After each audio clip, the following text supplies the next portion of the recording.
Namaskar, sir.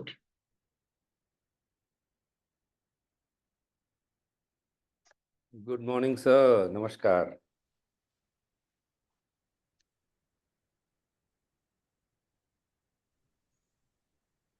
Namaskar, Dr. Suresh.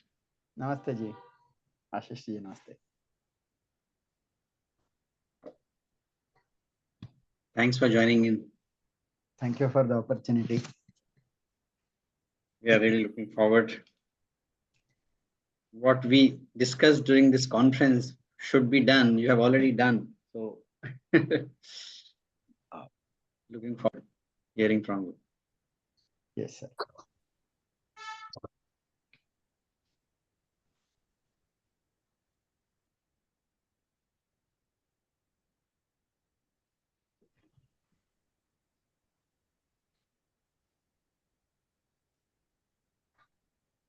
We will start in 5 minutes. Meanwhile, Yes,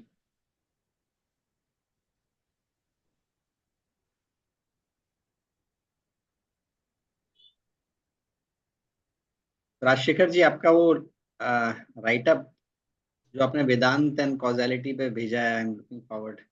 हाँ, वो write up नहीं है sir. That is actually a book by Swami Paramananda Bharati. अच्छा. He was from IIT Madras and later he took sannyas in the Sringeri tradition.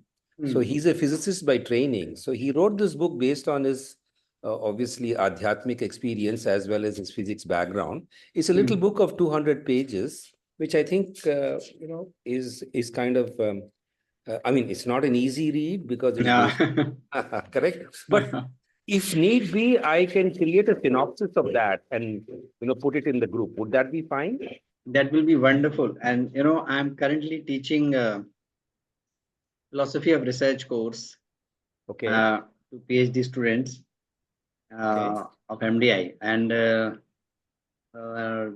there the first topics are about knowledge, perception, meta reality, and all that. Okay. Okay. And morning, sir. And then very early in the discussion, when we were discussing this realism and idealism and critical realism and all that, students started asking, okay, so what is the Indian perspective? Okay. That was because we have been kind of as a culture reflecting on these questions. What is the meta reality? What is real? What is truth? And all that. Means this culture has invested a lot in these questions to examine those. So I thought, wonderful. First, let us do the Puro Paksh to understand what is the most prominent currently kind of popular thoughts, and then we'll see how we can improve upon this.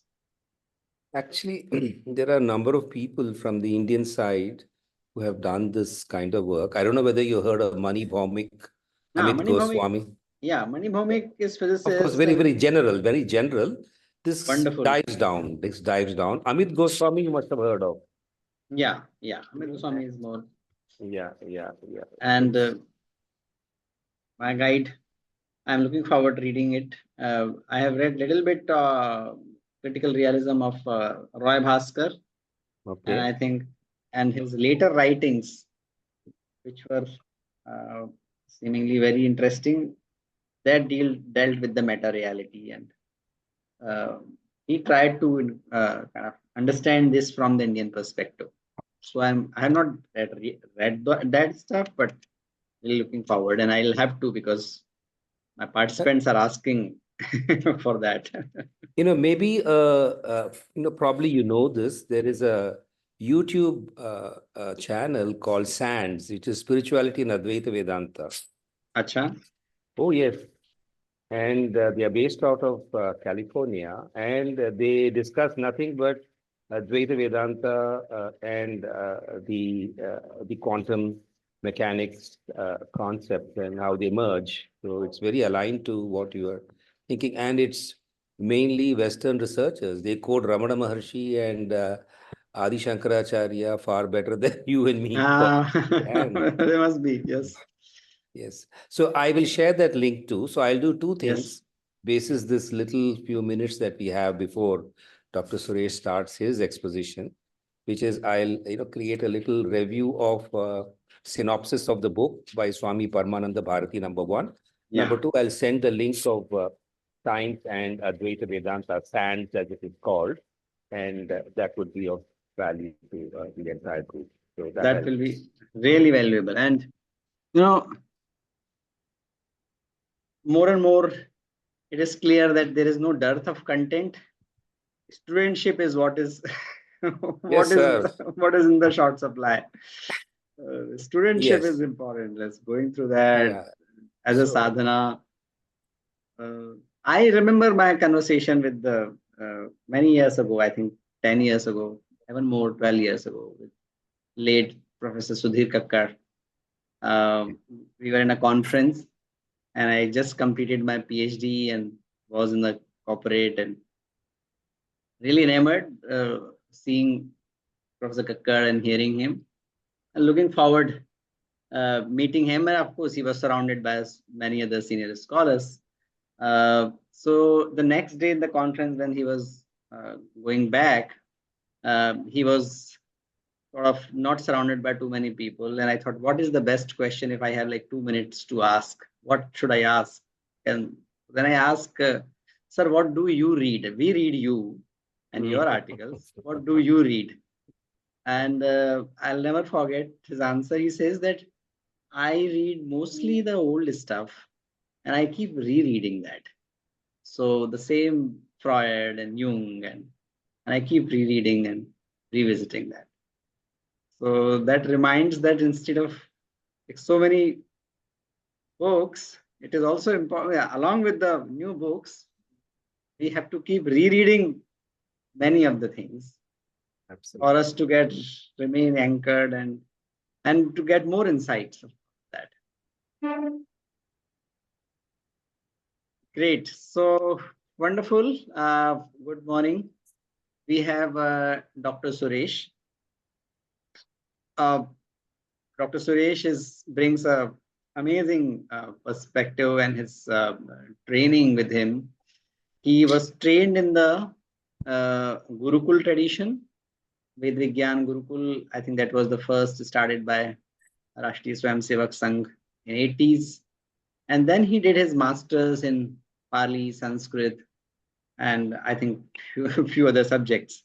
And so he is a scholar who has studied very systematically on the Indian tradition and looked at the contemporary issues from the Indian traditional wisdom's perspective. So thanks very much, Dr. Suresh, for taking time out and being with us this morning. As discussed, the format is that we will have please explain your whatever you think is appropriate for this group. This is the group of the basically the management teachers, scholars who are interested in the Indian wisdom. So in your wisdom, whatever you think is appropriate, please share that. And we are also keenly interested in the issues of learning and pedagogy, and that's why. And we realized in our conference recently, which took place in IIT, that as much it is important to know the concepts, equally important, and probably for us at this moment is more important, the issue of pedagogies, is how we teach these things to our young students, college first year students or MBA first year students. So in that regard, I think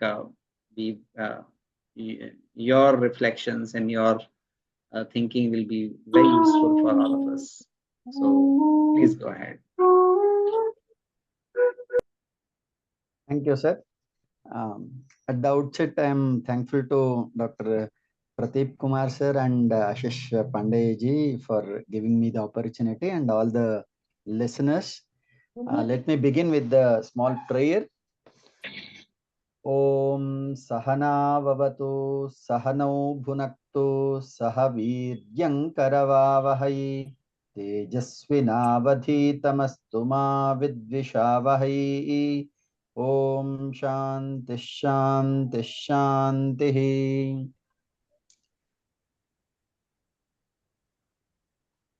Can I share the screen? Yes. Yes.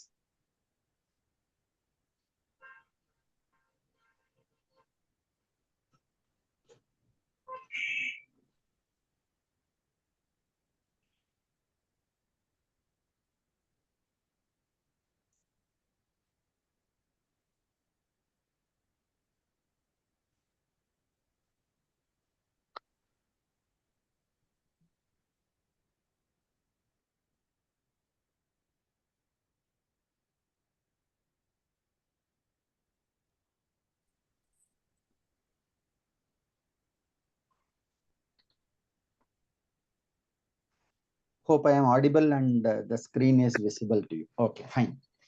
Sir, first of all, let me give a brief outline of learning methodologies. And this is the recent work on how the ancient system of education was and its relevance. So here are some of the contents without taking much time on other issues. Let me directly come to the topic. Table of contents. Here, the entire work has been divided on two different categories. One is theoretical observations and practical application. As far as Bharatiya education, Indian education is concerned, there are serious thoughts being observed or being recorded in ancient sources. That is Shruti and Smriti. Shruti is called Vedaha, Smriti is called. Here I have taken two important Smriti, that is Manusmriti and Bhagavad Gita for the study. So in the Shruti, there are a few references about the education system. Why there is a deep interest about education system in the Shruti. That is the key point here. Essential and salient features of education. Education has been defined in Shruti, particularly in Upanishads. You can see quite a lot of references about how education was perceived, what are the basic Varna and Ashrama system as far as Vedic viewpoint is concerned, and 5 Mahayajnas are described from education point of view.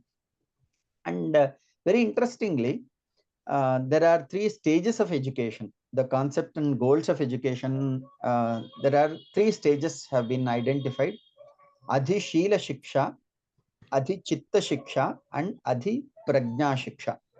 So these 3, Adhi Shila is between 0 to 8, and Adhi Chitta is 8 to 16, and Adhi Prajna is 16 to 24.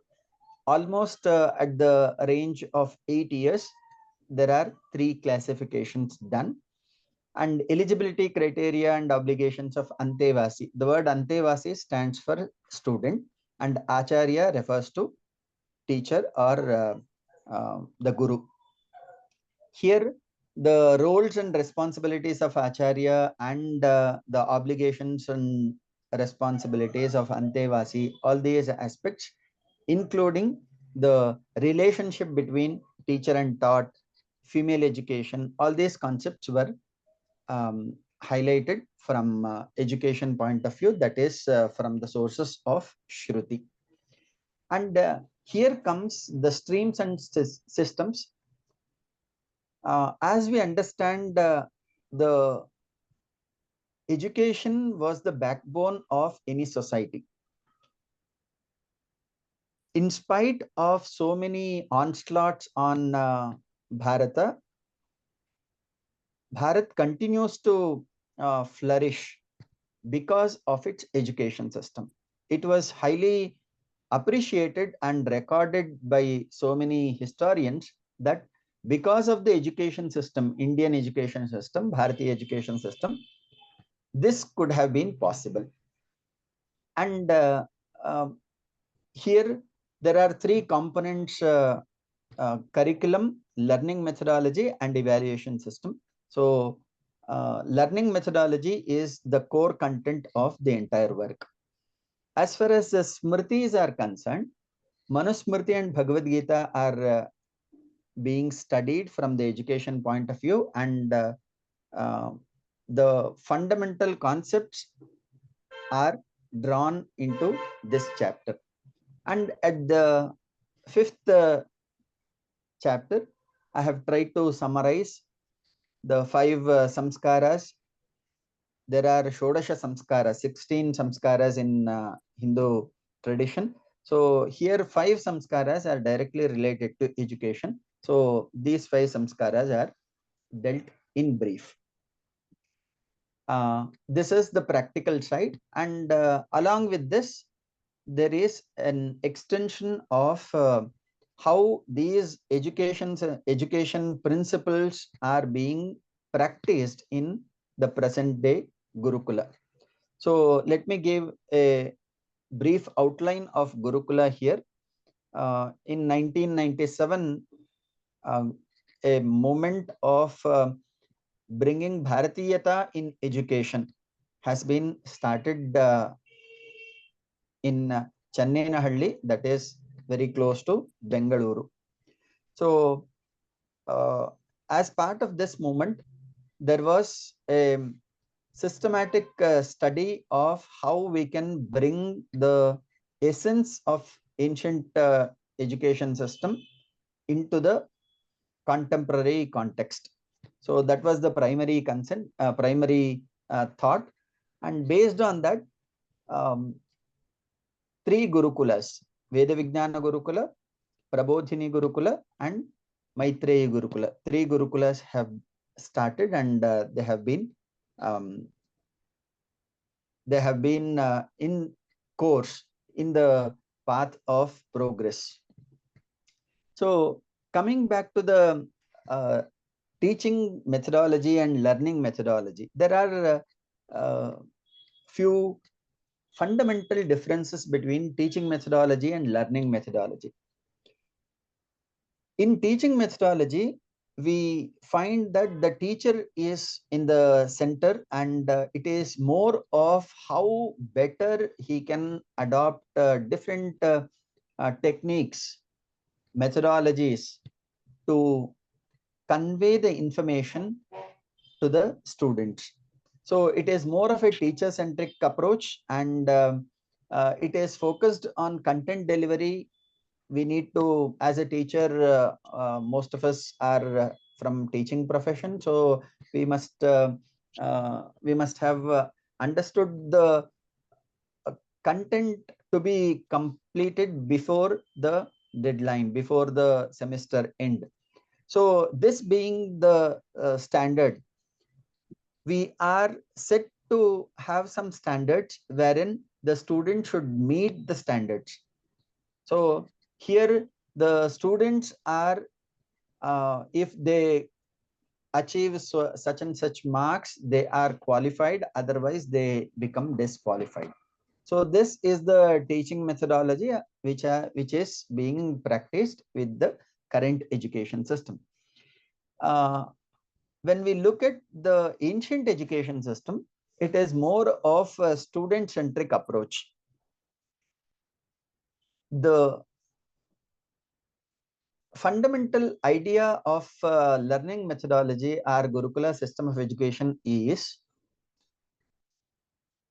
every student comes with a potential. Every student is unique. Ayogyaha purushaha nasti, yojakaha tatra durlabhaha. So every student is born with a talent. So there are 3 important objectives.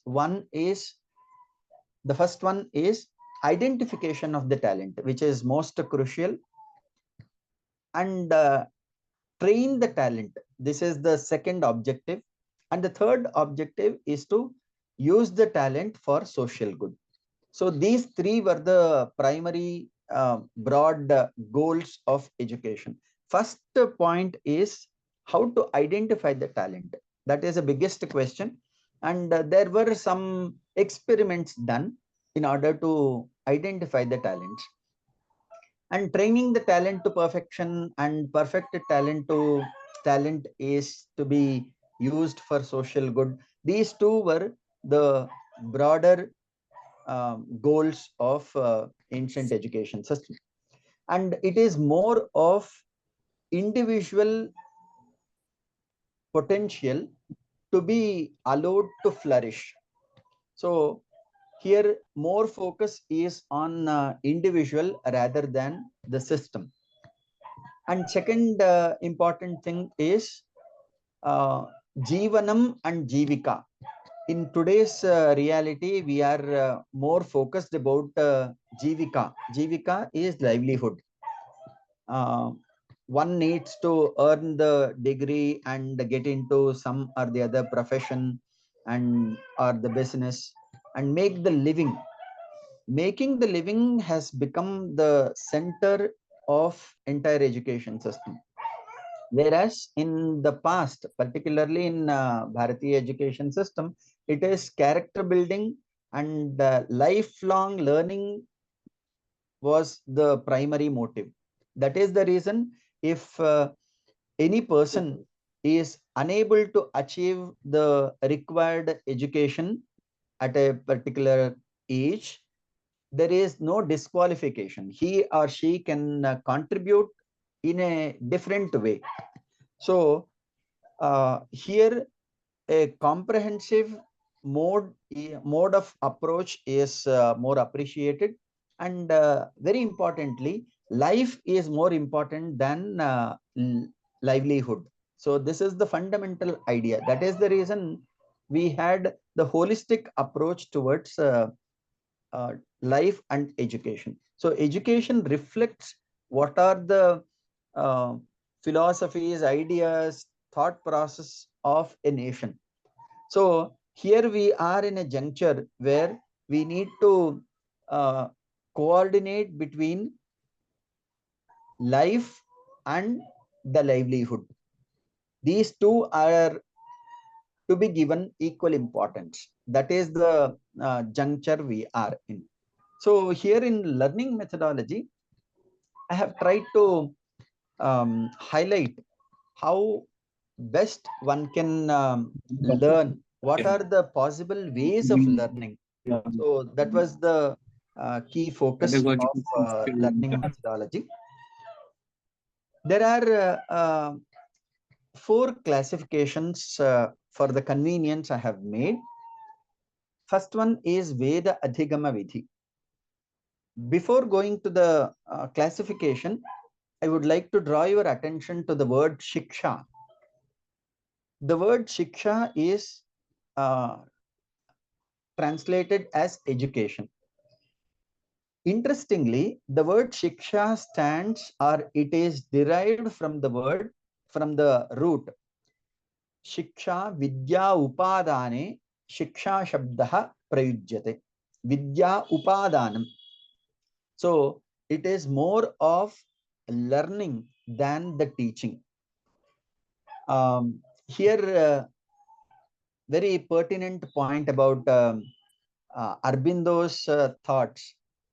Maharshi Arbindo has come out with three important uh, thoughts on education. He says, nothing can be taught, but everything can be learned. That is the first rule or first mantra. The second is mind has to be consulted in its growth. And the third, learning should start from near to the far. So these three were key points on education by Sri Aurobindo, and his thoughts are very much uh, dependent or very much based on Indian ethos, particularly the Vedic uh, education system. As we understand, the Vedas were preserved and promoted through the ages in Shruti Parampara, without any books or without any external source of recording. These Vedas were transmitted from generations to generation.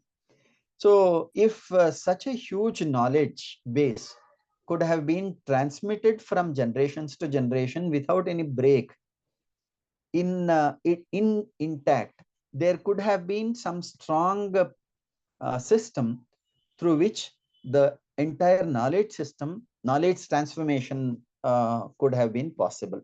So the first part of Veda Adhigama Vidhi stands on this particular concept of how Vedas were preserved and promoted to the next generation.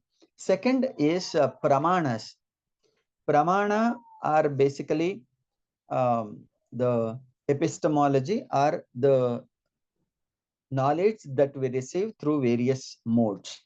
And Shastra Adhigama Vidhi, here how the Shastras were learned. I have tried to highlight a few. And in the last but not the least, Vyavahara Vidhi, where the learning in real life situation. So these were four learning methodologies that could have been identified from the studies of Vedas and Shastras. Let us try to understand these Veda Adhigama Vidhis. First one is methods of learning the Vedas. Many of you would have learned about how the Vedas are being chanted. There are two different systems of Vedic chanting. One is called Prakriti Pathaha and the other one is called Vikriti Patha. So Prakriti Pathaha is reading according to the sequence without changing its order. There are three Prakriti Pathas. One is Samhita Pathaha. For example, Om Sahana Vavatu Sahanau Bhunaktu. So this is Samhita Pathaha. Pada Pathaha Om Saha Nau Avatu. Pada, every word is divided. Krama Pathaha is of reading every word. Sahanau Nau Avatu. So every batch of two words are being read in an order, so that there is no lapse in the reading process. So these three are called Prakriti Patha without changing the order. The next comes Vikriti Patha. Vikriti Patha refers to the method of preserving the Prakriti. Prakriti here refers to the original order. So there are 8 Vikriti Pathas: Jata, Mala, Shikha, Rekha, Dhvajo, Dando, Ratho, Ghanaha. Ashtau Vikritayah Proktaha Kramapurvaha Maharishikhi. So there are 8 Vikriti Pathas, and in the book I have tried to highlight how each and every Vikriti Patha has been chanted and what is the order. The entire Vedic lore was preserved through these 8 Vikriti Pathas and 3 Prakriti Pathas. So this is the fundamental idea or background structure for preserving and promoting the Vedic knowledge. So there are again two aspects into the Vedic wisdom. One is Veda as it is. For example, chanting the Veda. And second is the preservation of Vedic knowledge, Vedic wisdom through bhashya and other activities, other literary activities. So Vedic knowledge was the core content of Hindu philosophy or Hindu way of living, and it was preserved irrespective of political, social, and other variations. So this is a very interesting aspect of Veda Adhigama Vidhi. The second one is Pramanas. Pramana, there are 6 Pramanas accepted in different schools, particularly in Advaita Vedanta, Pratyaksha, Anumana, Upamana, Shabda, Arthapatti, and Anupalabdhi. These 6 Pramanas. Indriyartha Sannikarshotpannam Jnanam Pratyaksham, the sensory perception. Through 5 senses, we get different information. So this is Pratyaksha Vidhi. And Anumana Vidhi, Anumana here refers to the speculation. Upamana is all about finding the similarity and getting to know the contents. Shabda, Aptavakyam Shabdaha, that is gaining the information or knowledge through Vedic lore or through any other source which is credible. Arthapatti and Anupalabdhi. So these are 6 pramanas. Through these 6 pramanas, one can get to know many different information from various corners. So these 6 are considered as the second part of learning methodology. So the third one is, interestingly, Shastra Adhigama Vidhi. As we understand, the Shastras are being learned, being taught in various ways. Here, a few have been identified. First one is Adhikarana Vidhi. I would not go in detail because of lack of time.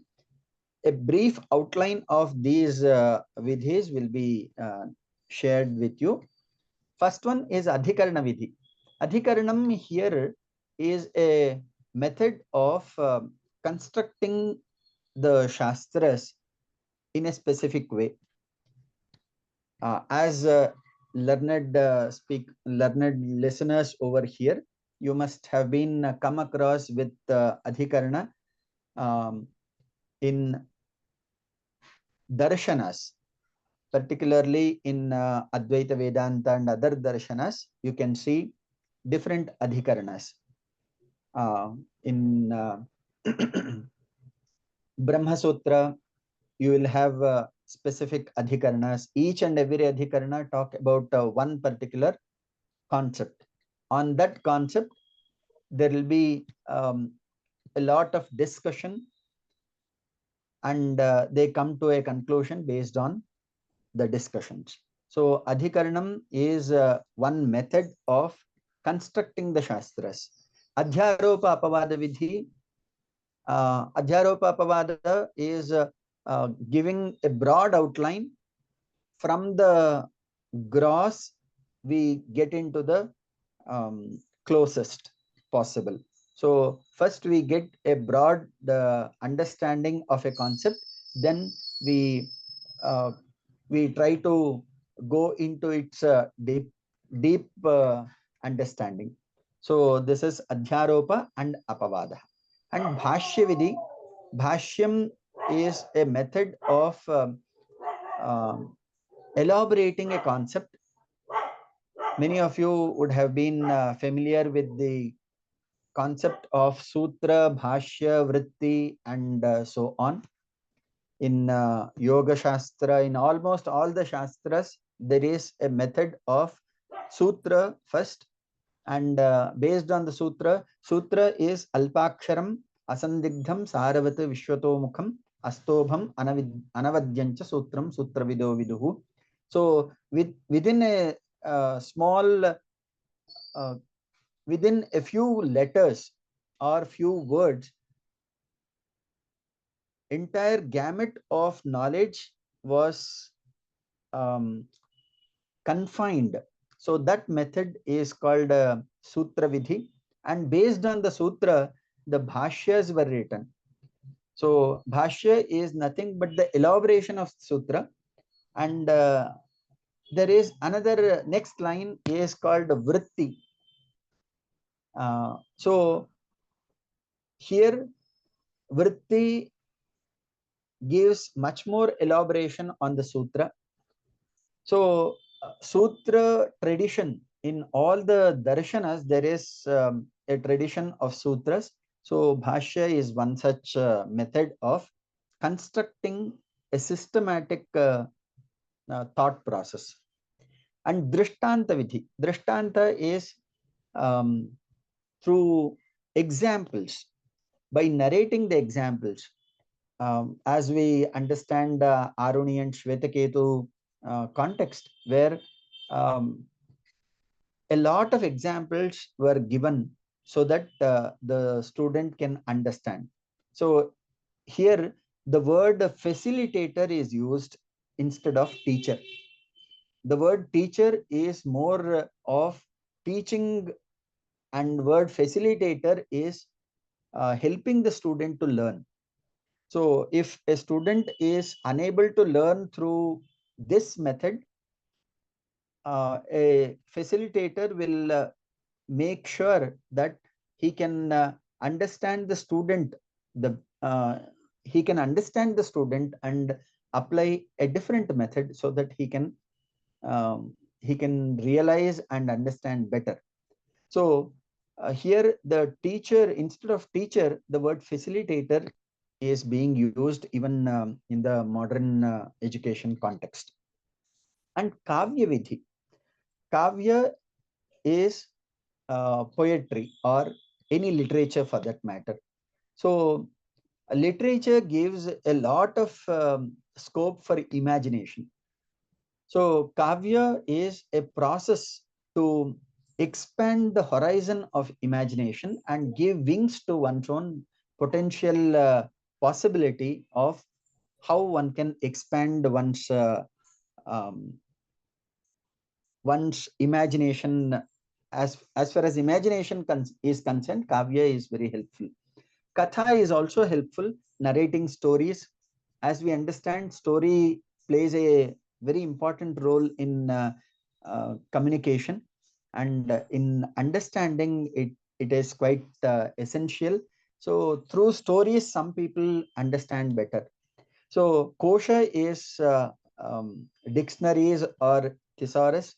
One can explore in the ancient learning system, Gurukula education system. Entire kosha, most of you would have been very familiar with Amara kosha. Entire Amara kosha was memorized in the early education system, so that he can use the kosha as a reference whenever there is a need. And Shravana Manana Nididhyasana Vidhi. Shravana is most crucial in the ancient education system.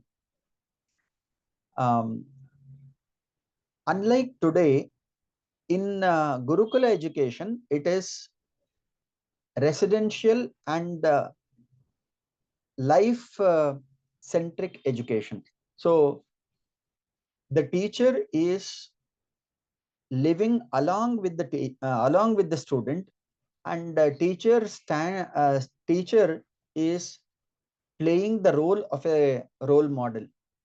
So on seeing the life of a teacher, a student improves his character, and his learning will also be benefited.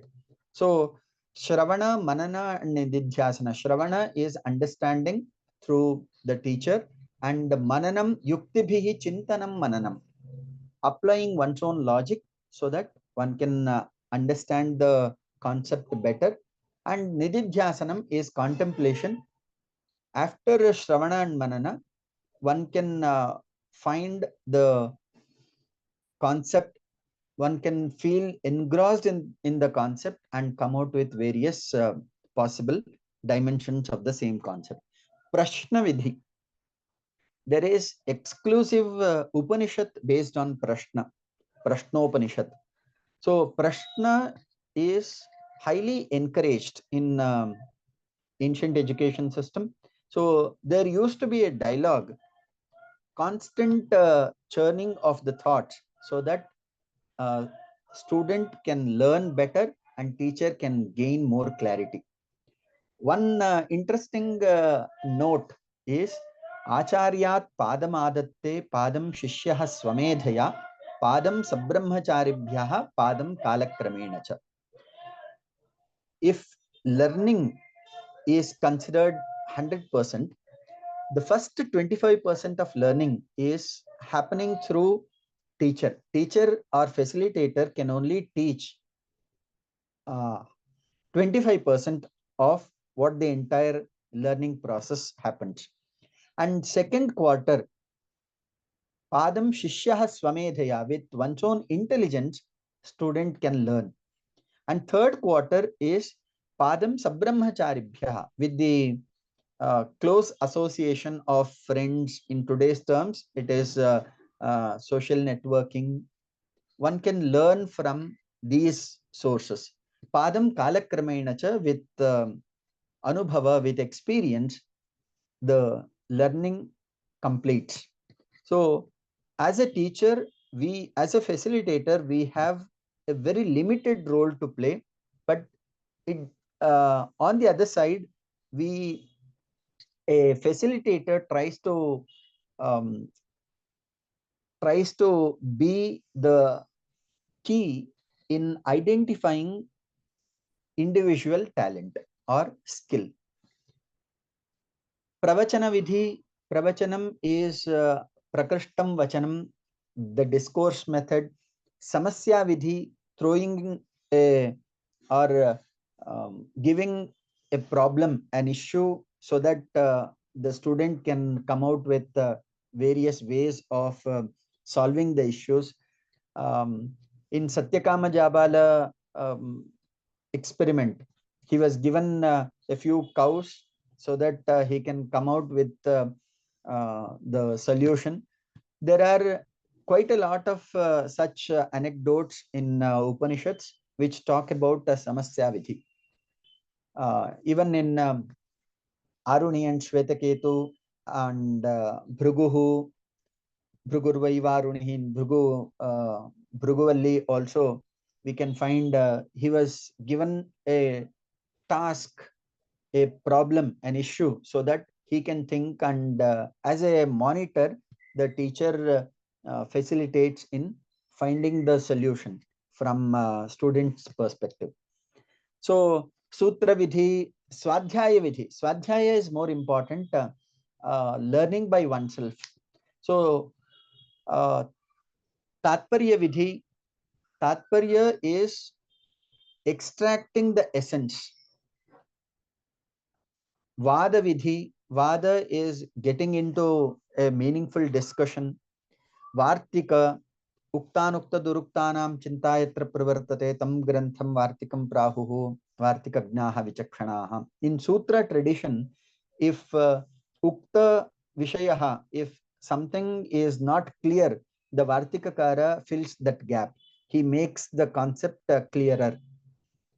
Anuktas Uktasya Spashtikaranam, Anuktasya Puranam, if some concept, some point has been missed out, then Vartikakara make sure that the concept has been filled or rendered in proper light. And the third one is Duruktasya Parishkaraha. If some letters or words being narrated or stated in a different connotation, then Vartikakara corrects it. So this is an interesting method which ancient people have identified. Vyakhyana Vidhi and Vyutpatti Vidhi. So these are some of the methods identified as Shastra Adhigama Vidhi. Pravachana, Samasya Vidhi, Sutra Vidhi. So the last part is Abhyasa Vidhi, Vyavahara Vidhi. Vyavahara is life education. through life, one can learn a lot of things. Abhyasaha is even in Yoga Sutra, Satu Dirghakala Nairamtarya Satkara Asevita Dridhabhumi. He says Abhyasa should constitute three important qualities: Dirghakala, Nairantarya, and Satkara Asevita. Dirghakala, for long duration. A sadhaka can achieve his goals by repeatedly performing a desired activity. Satkara Asevita. Satu Dirghakala, Nairantarya, continuous practice, and Satkara Asevita. Satkara here refers to Shraddha. With complete devotion, faith, a sadhaka should get into the practice. So with these three qualities, if any activity has been performed, it is bound to give a desired result. So Anukarana Vidhi has been important in Gurukula system of education, where he follows the footprints of elders. Avalokana Vidhi and Krida Vidhi. So these are some of the vidhis through which one can learn the things better. Because of paucity of time, I'll go further to the last slide. There is a grand vision of Gurukula, which I would like to propose here in this August assembly. Here we are in a juncture where we need integration and inclusive approach. We need to integrate the Veda and Shastra. In the past, or even in the present, those who are in the Vedic learning, they hardly make any efforts to learn Shastras. But in the past, as we understand Rajashekara of 10th century, Bahujnata Vyutpattihi, he says a scholarship is called a scholarship where a person makes multi-dimensional effort. So as the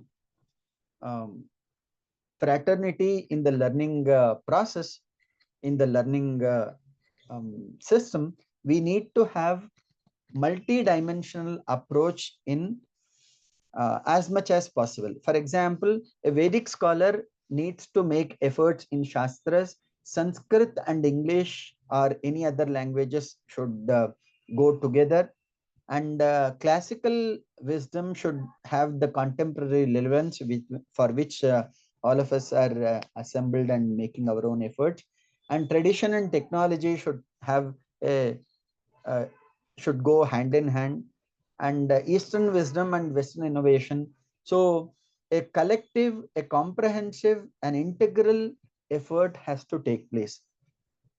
So that it will lead to better society. And the second point is inclusive approach.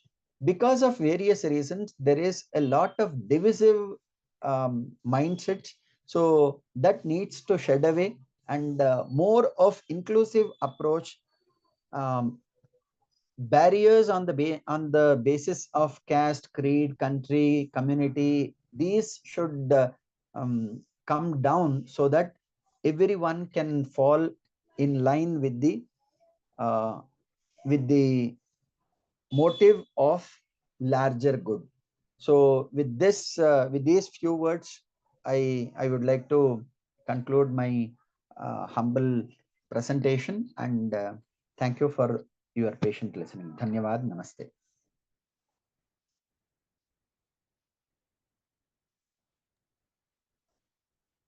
Thanks very much, Dr. Suresh. So कहते हैं ना गागर में सागर, we could feel that. If anyone has a question, questions are welcome. We have 10 minutes, so questions are welcome. As usual, can I start? Yes. Okay. See, having sort of gone through the National Education Policy Document 2020, and of course, listening to the very great depth of the learning methodologies, which is our parampara, I do not see much of an influence of this parampara. Of course, some opening steps have been made, and IKS itself is an offshoot of that. So, I think, what I would like to, check with Dr. Suresh is, how can more of these be incorporated as soon as possible in our universities and in our colleges? Because we find these in, different English terms, case studies, real life experience. There are a lot of methodologies with English names, which are fundamentally derived from the beautiful original Sanskrit terminologies, which are far more accurate and precise. So, what has been your experience in implementing this at a college level, or of getting teachers to understand this, so that in spite of the presence of textbooks with a heavy Western dose, it could still be used? Uh, this is a loaded question with limited experience. Most of you are most experienced. With my limited understanding, I would like to share a couple of points. One is the first one is these methodologies have been experimented in various gurukulas, as I mentioned, and within our own limitation, we can explore little bit. For example, um, Prashna Vidhi, of course, we engage the students into more interaction, dialogue in seminars and other occasions. There is a lot of interaction happening. But um, in through interaction, we can explore more. There are much more methodologies possible, and we can give a broad outline of these learning methodologies and ask the students to um, revisit themselves or look into oneself which methodology works for them. For example, some students can learn through in today's uh, gadgets. Many students are uh, learning the through the um, methods of videos and other what it is called, any one technical term about learning through multimedia. So multimedia, they learn faster. So the experiences of individual may vary. Some people learn when somebody narrates to them, and some people learn by reading.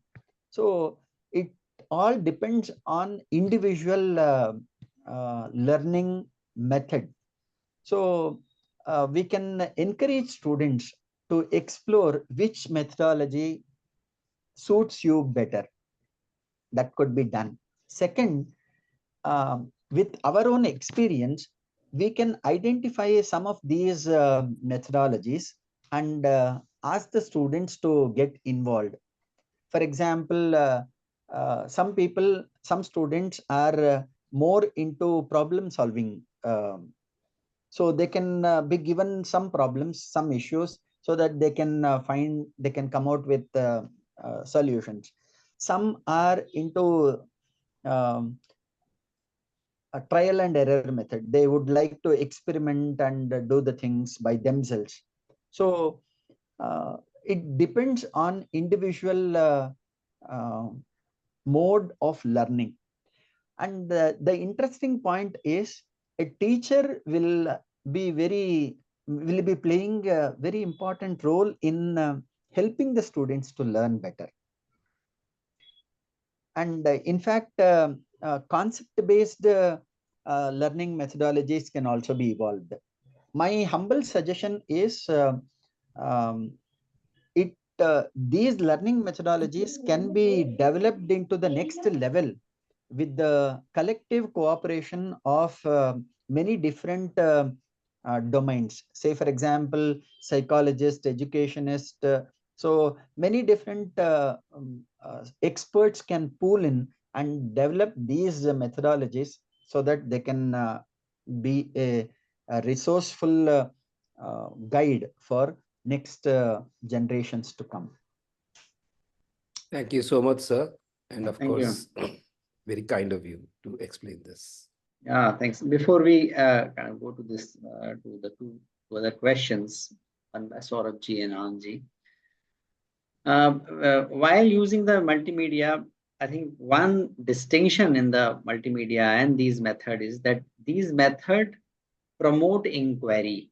So as a teacher, we need to be conscious when we are using multimedia, are we promoting inquiry or we are just serving something already digested and cooked material.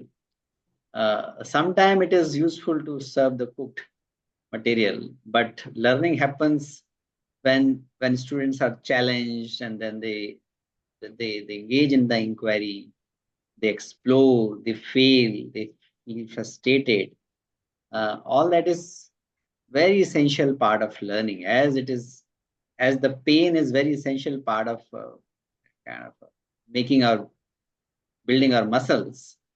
So is the learning process. So I think while using the multimedia, we need to be conscious that what we are doing. Are we making things too easy? And too easy means not allowing students, not provoking students to think. So I think these all methods, when we look at these methods, these are all provocative methods. They want the students to invest effort equally.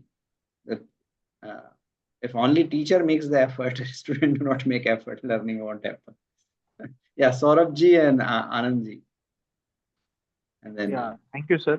May I ask my question? Ji. Yes, Saurabh.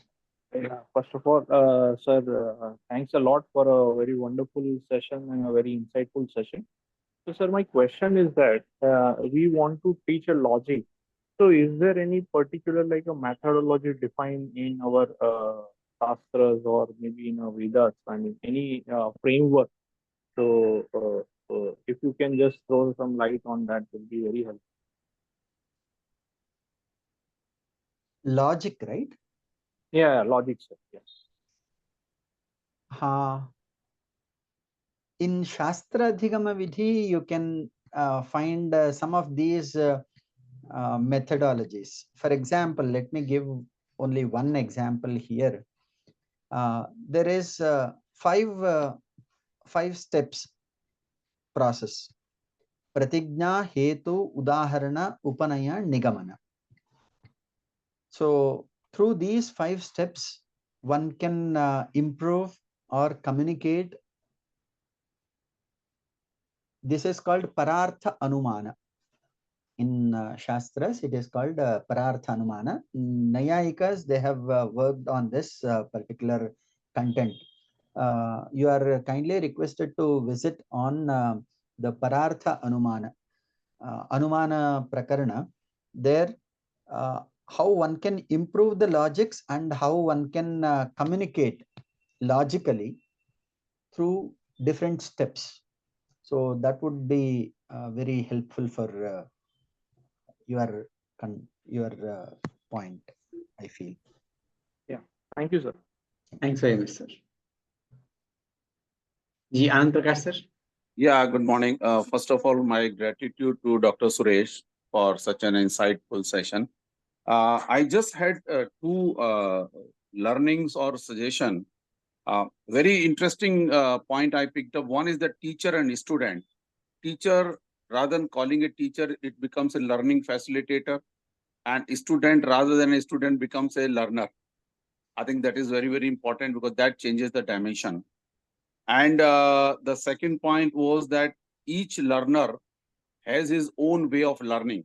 And this goes back to what you just said, that multimedia. Now, multimedia may not be the only source, but for some learners, multimedia could be a very, very additional way of making the learner's learning powerful.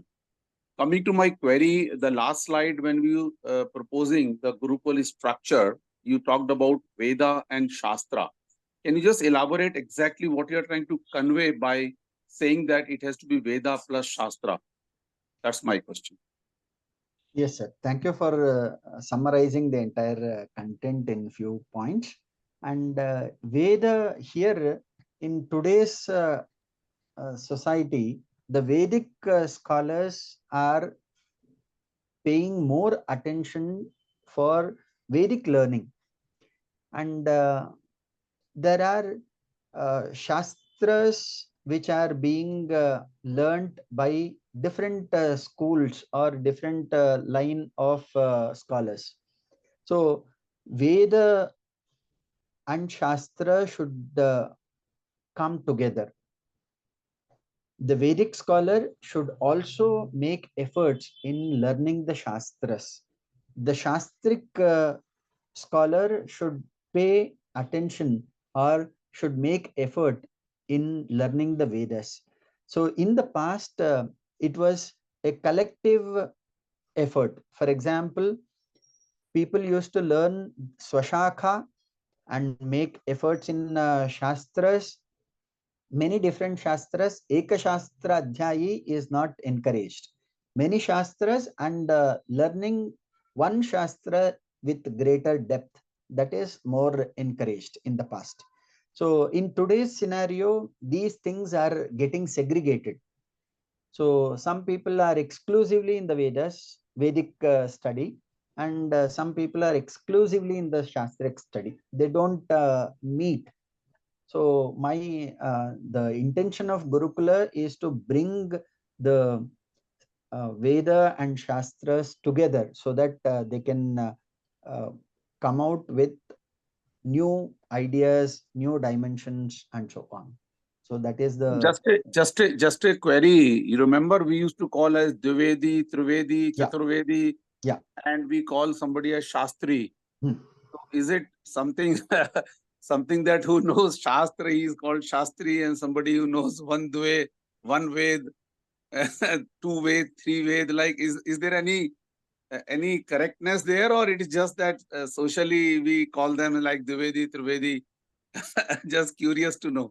initially some families are known for some Shastric tradition. Even today, some families are following the Shastras and Vedas. So, based on their lineage, they were given Dvivedi, Trivedi, Chaturvedi, all these titles were given to the lineage of particular families. But later on, it became a surname without any relevance. So, here the request is to bring the synergy so that it is possible. It requires a lot of collective effort, a cooperative and collaborative effort so that it is possible.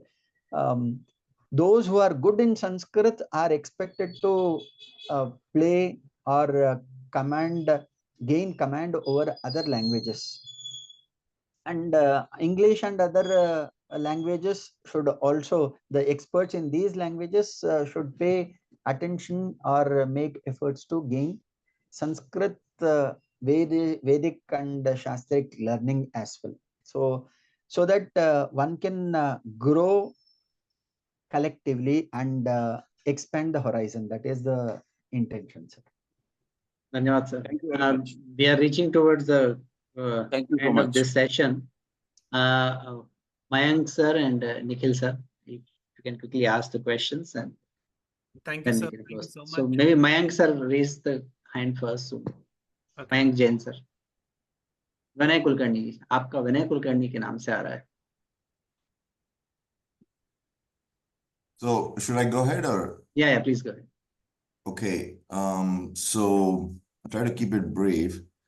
Although I'm an entrepreneur, I have one leg in academia for a long time. Had some teaching experience at the University of Arizona as well. And my master's thesis was on learning mental models and systems thinking. So I just want to share an experience. Dr. Suresha's presentation was amazing and brought back some memories. So I've had some teaching experiences with people of various ages, and this was with kids that were 6 to 16, let's say. And the context was to teach them about Indian culture. But when the workshop started, we found that their TPS was very high, thoughts per second. They were very, very restless, just having come out of COVID. So then I said, okay, curriculum is there. You can teach, you can just go through and rush through with it, but the learner is not activated. So it will be like pouring water over stone, right? So how do we activate this learner? So I need to bring down that TPS. So immediately we came up with a game, which was again, the objective was to use our Indian way of addressing the mind. So I said, okay, let's play a game. Your mind is a pet. Let's say you bought a new pet home. Let's give it a name. So they all got down busy giving a name. One child even called her mind as a trash can. And then I said, okay, you great names. So why don't you draw a picture? I don't know what it looks like. So they all started drawing picture of their mind. Then I said, that's wonderful. Can you describe your pet? I don't know your pet. Can you describe? So they had to describe their mind. So that made them observe themselves. So started describing them. My pet does this. It doesn't listen to me. It only collects garbage and etc. etc. I said, great. So when you bring a pet home, first thing we do is we train it, right? So why don't you write down what you want your pet to do? So they all started writing, I want my pet to listen to me, want it to be calm, various things. Then by that time, they're already calmed down. And then I said, why don't you tell your pet now what it should do? So they started meditating actually, because now they're talking to the mind.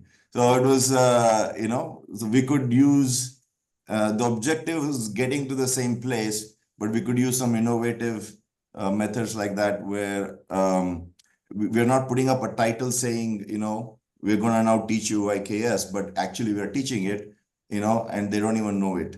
So in that way, just wanted to share that experience. Thanks very much for sharing this, sir. Yeah, Nikhil sir's question is the last in the session. Thanks very much. Thank you, Ashish sir, and thank you, Suresh sir, for such a wonderful presentation. My sincere apologies. Being Karm Kandi, we have to get into some calls in between, so my apologies, and I just forgot to unmute it. My question to you comes from the space of interpretation. In the sense that we tend to interpret a lot of Sanskrit slokas, whether it is pertaining to Vedas and Shastras, and somewhere we get into translation losses, loss of meaning in terms of translations. Are there any specific methods which can help us in terms of correctly interpreting, as you were saying, as it is? And in case if you happen to be training it, which method particularly would you suggest for interpretation of those verses? You mean shloka translation? Shloka translations. Because lot of times I've seen that, even I get carried away with my own emotion and assumptions when I am translating them or trying to translate, because I am not a avid Sanskrit learner, but what I do is word meaning, word meaning, word meaning. So there are connotative meanings and then there are denotative meanings, which perhaps, get lost. So is there any specific method out of the method that you have shared right now, which perhaps could be helpful in terms of avoiding those kind of misinterpretations? Translation is a new system which was not available in the past. Mostly those scholars may not need the translation as a tool, but today we are in dire need of translation. There are translation tools available which are in the process of its development. So here frequent visits of the original is the only way. Okay. And the translation should help us to understand the original better. through translation, we should be able to draw the meaning from the original.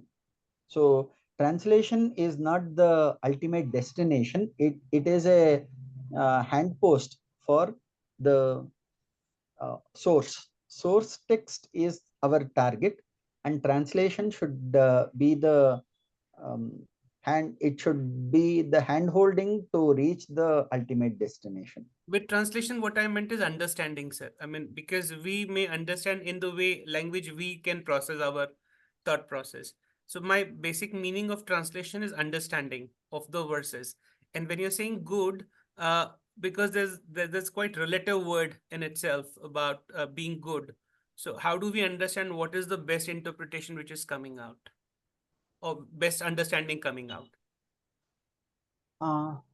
For this, in Shastra, they have mentioned various criteria how a word can be understood. Based on the context, there are few points of how one should deduce the original meaning and without any losses. As you mentioned, translation loss. Without any loss, how one can understand the original meaning. That has been dealt in detail in Shastras. So you can refer to that part. And sir, last question. I'm so sorry. Just last question, one more. We also talked about pramanas today, right? Yeah. So it's basically to kind of validate what we have been understanding. So when we are getting into this process, how can we use either of the pramanas to explain what we are trying to? Because whenever we are publishing or sending our papers for publications, they ask for kind of validations or pramanas. So when I say it's a shabda pramana, or when I say it's anumana pramana or pratyaksha pramana, likely it may be understood, misunderstood. So that's where I need your guidance, sir. Perhaps these terminologies, if they are not familiar with the reader, then we need to give a note. What is pratyaksha pramana, anumana pramana in an understandable way? That could be helpful. Swataf pramanam and parataf pramanam, there are pramana shastra is quite a large area of study.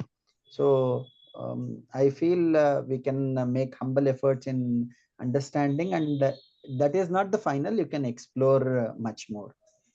So one can give a brief note if these technical terms are used. I hope that could be helpful for the learners. Okay, sir. Thank you, Great. sir. Thank you very much. And Dr. Suresh has also joined our group. So those who are interested to seriously pursue this field and build on that in terms of developing your methodology or research on the teaching methodology, I hope Dr. Suresh won't mind and he will oblige with his guidance for any serious learner and the researcher in this group. So thanks very much. It's privilege and honor. Thank you so much. कल्याण मंत्र के साथ समाप्त करेंगे. सर्वे भवन्तु सुखिनः, सर्वे सन्तु निरामयाः, सर्वे भद्राणि पश्यन्तु, मा कश्चित् दुःखभाग् भवेत्. ओम शांति शांति शांति. धन्यवाद. Thank you, sir.